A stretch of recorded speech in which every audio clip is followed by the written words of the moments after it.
Assalamualaikum warahmatullahi wabarakatuh. Jumpa lagi di channel Info Pendidikan bersama Pakar Yor. Kali ini saya akan berbagi kepala sekolah inspiratif, dan ini tantangan bagi para guru penggerak, para kepala sekolah penggerak, para kepala sekolah yang masih bergerak ya. Karena itu ikuti video ini sampai selesai, dan jangan lupa yang belum subscribe silahkan klik subscribe, like, komen, dan share.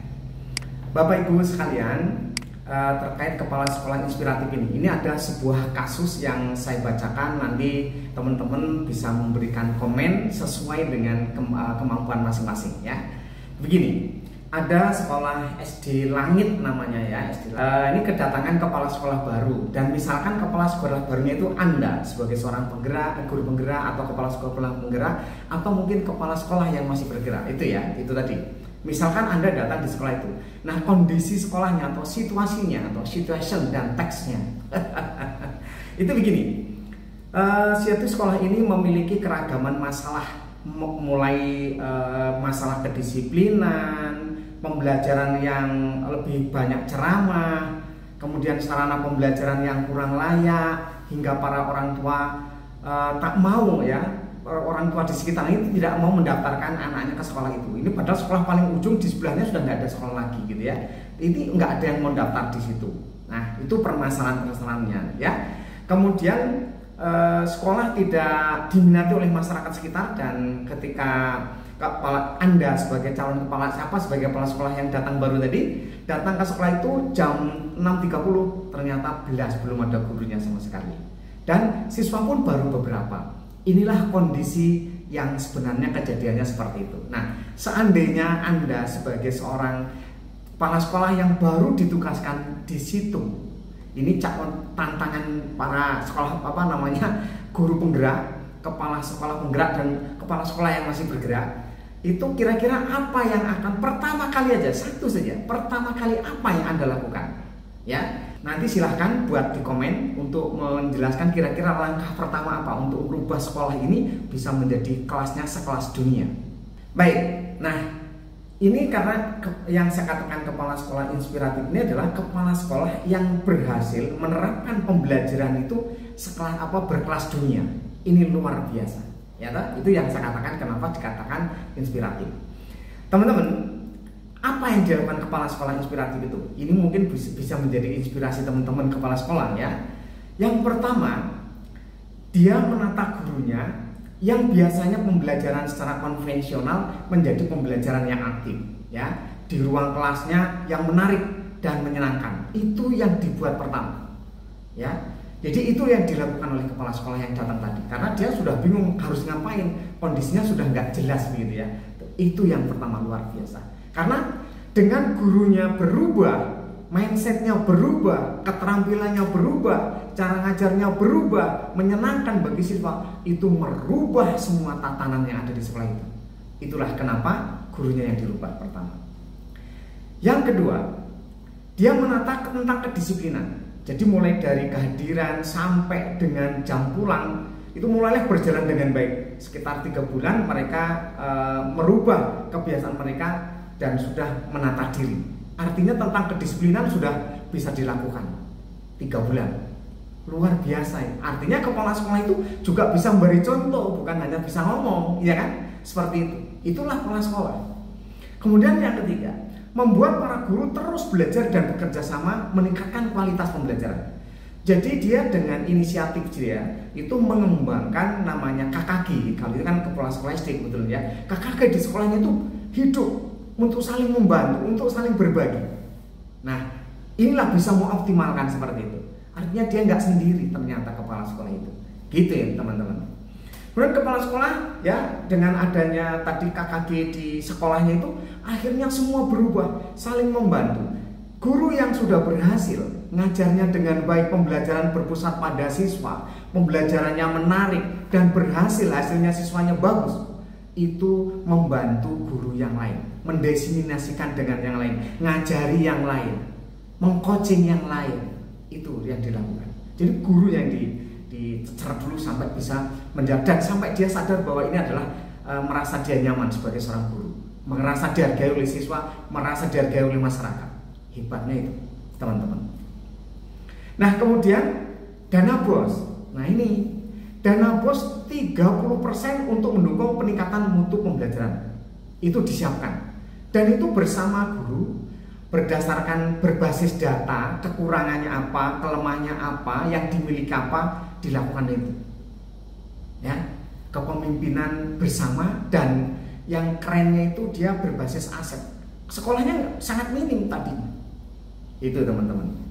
Nah, kemudian si kepala sekolah ini melibatkan orang tua dan masyarakat dalam mendukung program-program sekolahnya. Gimana caranya?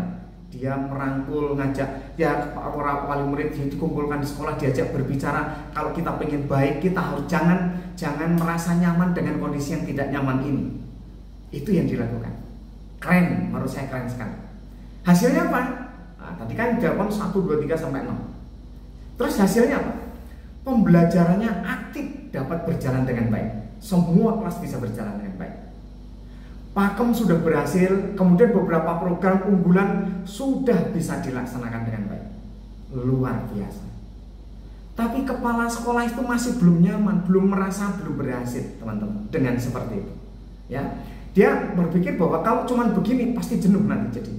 Akhirnya dia sharing dengan guru, gimana teman-teman, baiknya seperti apa, gitu. Nah, akhirnya apa? Guru diajak berdiskusi, diajak berpikir bareng. Jadi kepala sekolah itu benar-benar mendorong bersama seperti itu. Yang namanya kepemimpinan yang tidak sendiri, dia bersama-sama. Nah, seperti itu. Nah, dia menjelaskan si kepala sekolah itu bagaimana kalau sekarang kelasnya kita buat dengan kelas berkonsep. Artinya mungkin tentang laut, mungkin tentang gunung atau sawah atau apa di kelasnya. Nah, itu dibuat mural, ya, dibuat mural. Tapi kan biayanya cukup lumayan. Akhirnya apa? Kemudian kepala sekolah itu rapat dengan komite, rapat dengan paguyuban, dan akhirnya menangani kelas berkonsep.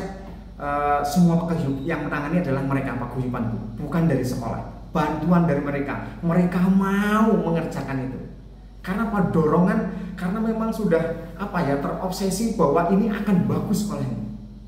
Itu, teman-teman. Nah, yang perlu diketahui, kelas berkonsep itu tujuannya sangat sederhana sebenarnya. Sekali institusinya. Yang pertama itu tujuannya begini, membuat anak-anak itu betah di kelas. Itu yang pertama. Kemudian yang kedua, menarik perhatian calon siswa. Artinya yang tadinya orang nggak tertarik daftar di situ, itu sekarang jadi tertarik dengan kelasnya. Itu benar-benar indah. Kayak di luar, di laut, kayak di gunung, kayak di sawah, semua bertema.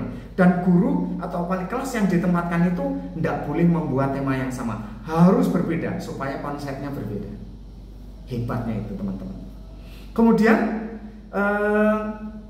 setelah membuat mural yang sangat luar biasa indahnya di dalam kelas itu, wajar kalau anak itu kerasan di dalam kelas itu, nggak pengen keluar. Bahkan di keluar juga dibuat ditata, taman-tamannya, kerindangannya, itu udah ditata bagus. Tapi anak-anak juga masih suka di dalam kelas itu. Itu, teman-teman, ini benar-benar menginspirasi. Nah, kelas konsep ini ternyata mendapat perhatian dari para tamu dari dalam sampai luar negeri. Kelasnya ini, coba, ide yang cemerlang bisa menjadi inspirasi bapak-bapak ibu kepala sekolah. Ya, tak? Nah, ini tanggapan siswa, ada beberapa tanggapan siswa. Siswa mengatakan begini, menurut saya yang menarik itu tentang presentasi. Karena kalau presentasi itu membuat semua anak bisa berbicara, berani berbicara. Itu tanggapan dari anak. Yang tadinya nggak ada namanya pembelajaran seperti yang didikte aja, ya kan? Gitu. Sekarang berubahnya seperti itu. Kemudian dari tanggapan dari guru, perbedaannya, kalau saya dulu masuk ke sini yang penting ngajar di dalam kelas. Anak tidak ramai sudah cukup.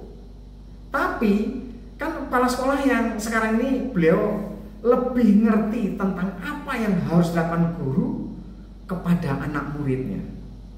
Itu keinginan seorang kepala sekolah. Luar biasa. Sekarang kita lihat tanggapan dari komite. Tanggapan dari komite begini. Yang paling utama menurut saya adalah peran pemimpin dari seorang kepala sekolah yang bisa memberikan motivasi secara menyeluruh dan semua penyelenggara pendidikan di sisi ini, di sini ini, terutama Dewan Guru, kemudian kami sebagai komite juga merasa ikut terbawa arus kepada perubahan yang lebih baik. Jadi kalau dulu komite itu jarang datang ke sekolah, paling-paling datang itu hanya kalau diperlukan tanda tangannya saja. Ini enggak, sekarang justru sering datang karena harus ngapain lagi? Dia malu juga kalau komite sekolahnya sudah seperti ini, dia diam saja. Malu komite. Jadi bukan berarti malah komite nyari uang di sini ya nggak bisa ya, loh. Seperti itu. Itu kalau yang di sekolah ini loh yang saya bilang ya. Kemudian tanggapan kepala dinas ini kita juga dapat datanya ya. Dari yang sama sekali sekolah yang tidak laku, banyak anak-anak di desa itu sekolahnya keluar dari desa itu. Biasanya tetapi ya sekarang ini semua justru mendaftar ke situ. Itu pandangan dari seorang kepala dinas. Kepala sekolahnya mampu memotivasi tinggi, mampu menggerakkan guru dan wali murid membantu berbagai perkembangan sekolah, sehingga menurut saya untuk kepala sekolah ini memang sangat bagus, kata kepala dinas. Nah, terus ketika kita ditanyakan di kepala sekolah itu, apa jawabnya? Awalnya memang berat, tantangannya berat sekali. Banyak guru-guru kita yang mengajukan mutasi, ya kita pun ikhlaskan. Ya artinya yang nggak siap ya sudah keluar. Seperti itu. Kemudian komplain dari masyarakat itu luar biasa. Nah, saya berpikir kalau kita mau maju ya seharusnya kita harus keluar dari zona nyaman ini. Itu inspirasi yang sangat-sangat luar biasa bisa dilakukan oleh kepala sekolah. Semoga menginspirasi dan memiliki ide-ide yang luar biasa sehingga sekolah Bapak Ibu menjadi lebih baik. Semoga sukses.